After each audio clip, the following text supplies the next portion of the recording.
Alright guys, I'm here now with the Singapore national team coach, Karim Bencherifa. We're here at the Kallang Training Centre. This is where the national team trains. So ahead of the Asian Games, the Lionesses of course will be playing North Korea, I believe. So we're going to hear from Karim a little bit about the preparations. So Coach Karim, welcome. What are the preparations with you and the girls for the upcoming Asian Games?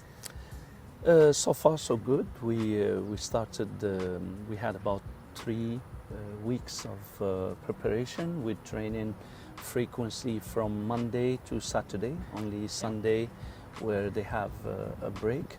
And the objective always about, as I always explain to the girls and to which I repeat, I explain to you, a football team is like a table or a chair of 4 legs. We need the 4 legs to stand. If one is missing, even 3, it's not enough. We need good players, we need them very fit, and we need them to be organized around a strategy that it's not only the choice of the coach, but in collaboration with the players and the staff as well, and creating a good team spirit. So these 3 weeks, our job, myself and my staff, was about increasing every element, these 4 elements that I told you, including activities of team bonding to create a very good team spirit. So I've seen some of the videos, and also some of the players have come up to say that your training is very intense. Can you just explain a little bit more about your training sessions? Well, like in any project or in any sports, especially we're talking about high performance sports, as we have, this is the national team of Singapore, we need some ingredients to reach some results. So, of course, on the field, we do design, myself and the staff. We have a very qualified fitness coach.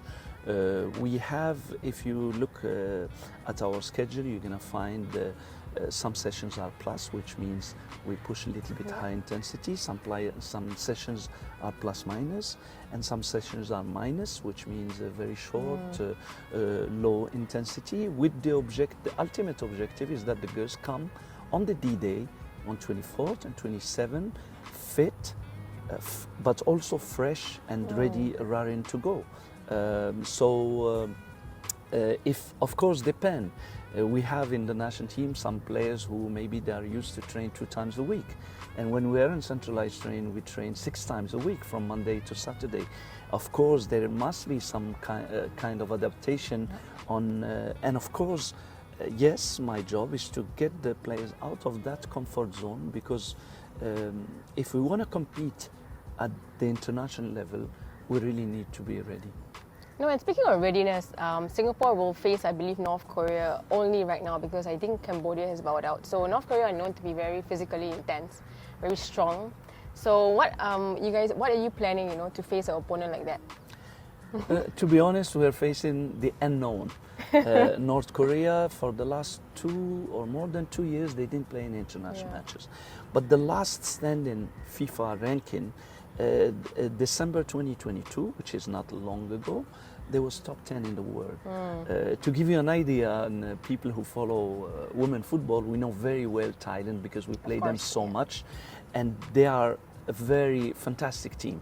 They're ranked 44 in the world, and we are probably facing an opponent which will be maybe because they didn't play, that's why they are not in the FIFA ranking, but they will be, North Korea, we know they will be fit, they will be already preparing very well. Unfortunately, the pullout of Cambodia disturbed a bit our plan, because our plan was we're going to reach on 20th, we're going to watch the first game, Cambodia, North Korea, which will give us an idea about both teams, and then we will play first Cambodia, after North Korea played already Cambodia, and we will negotiate the last game against North Korea.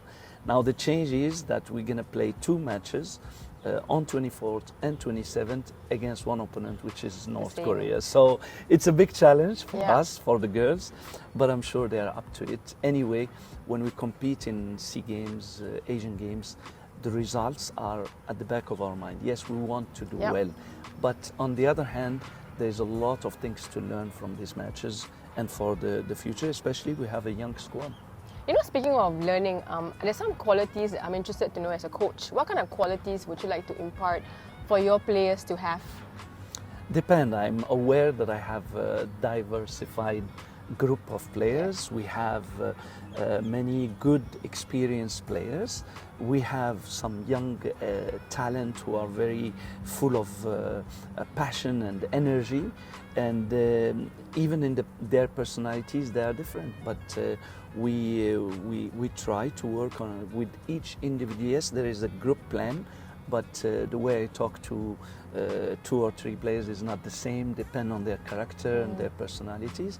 But the bottom line is we really try to help them to be competitor, to help them to progress as a players. There are some of the players who have a lot of difficulties based on the work, on the study, but we try to adjust and help them to overcome. Though they have to work, they have to study, to try to be understanding on the fact that they have to train. Sometimes some of them could not come to the sessions. We understand that as well. You know, Karim, I also want to ask, you know, a bit of the players who you did not call up or, you know, who were dropped for certain reasons. Is it possible like that they will be called up in future? Is the door still open for them? In fact, the day when I come here, that the main thing I want is that the national team is not the property of Karim.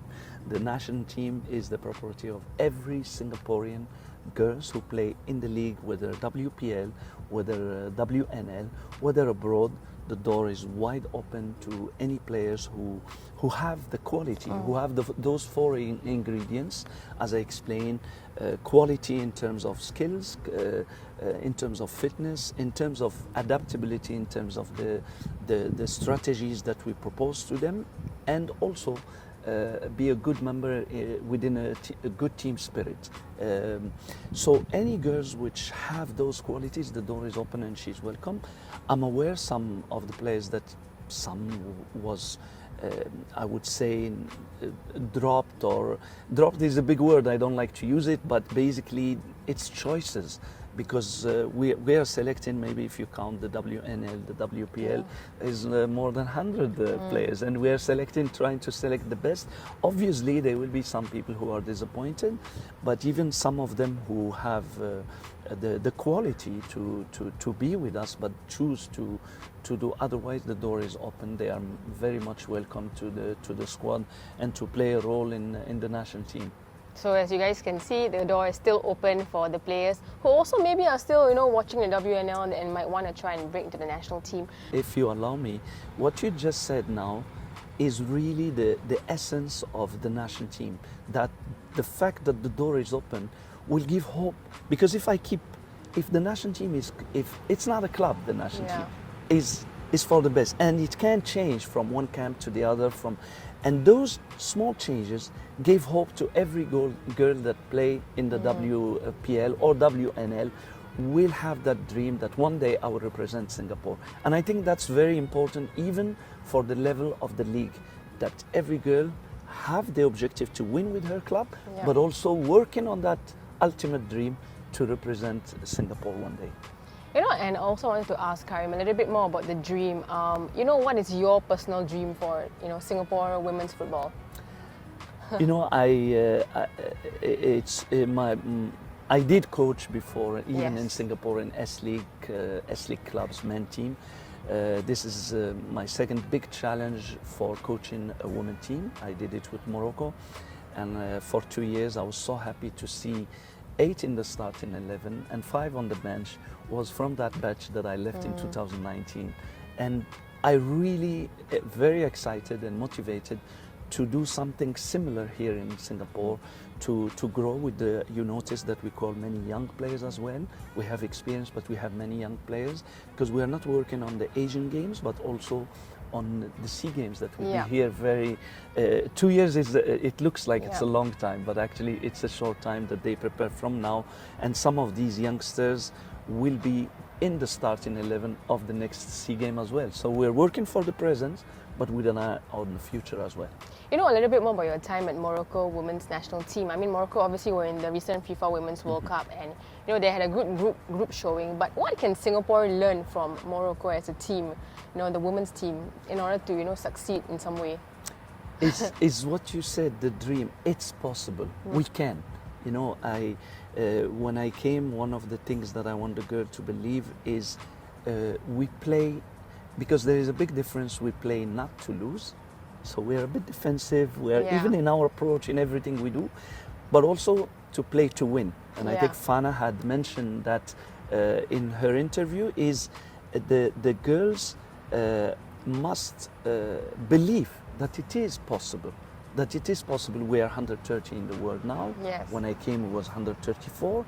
It is possible with few matches and few good performances to be among the 100. My goal is when you look at the C countries, maybe there is 11. Yep. We are when I took over, we were second from bottom. We need, for me, we should be right behind Thailand, Myanmar, those countries who are ranked around the 40s. Yep. Singapore have the capability, especially that we look at the condition where we are preparing, the effort that the FS is doing with the girls. There was an increase of their allowances, and so there's a lot of things happening. What's happening with the youths as well? Yes, Saturday we played the last friendly match. There was girls of 12 years old with their parents watching our games and taking pictures. So it's a whole setup and whole dynamic and national senior team is like the taking the leadership of pulling the whole thing upward. Definitely, before we go, I just wanted to say maybe we can have a message from you to all the Singapore football fans out there who are going to be watching the Lionesses as well. So maybe a message from you? Yeah, our fans, we saw them, you know, there are many that followed us even in SEA Games, among them parents of the players. So keep believing in us. The team and the players need a lot of support from you. Especially we're talking about the young generation, so they read your comments in social media, they watch what you say. Please support them, encourage them, because that is something that will help the team to progress, and we know that the fans play a big part in any setup of football. All right, thank you so much. Thank we have so Karim much. Bencherifa here, the head coach of the women's national team for Singapore, and of course, all the best, Karim, Thank you so for much. the Asian Games. And I'm Ash from Futbolita, and I'll see you guys next time.